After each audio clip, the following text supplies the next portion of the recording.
तेनालीराम विजयनगर साम्राज्य के राजा कृष्णदेव राय जी के दरबार में एक विशेष सलाहकार, एक विद्वान विचारक, अपनी बुद्धिमत्ता और चतुराई और हाजिर जवाबी के लिए जाने जाते थे। एक रात तेनालीराम और उसकी पत्नी घर पर आराम कर रहे थे। तब उन्होंने अपने बगीचे में कुछ पत्तियों की सरसराहट की आवाज सुनी।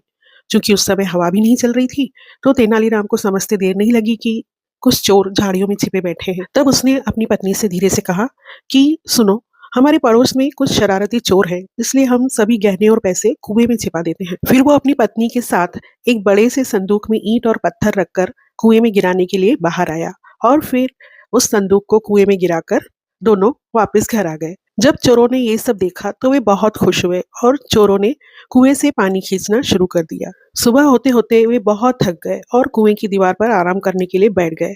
सुबह होने पर जब तेनालीराम बाहर आया तो बगीचे में चारों तरफ पानी देखकर उसने चोरों को पौधों को पानी देने के लिए धन्यवाद कहा।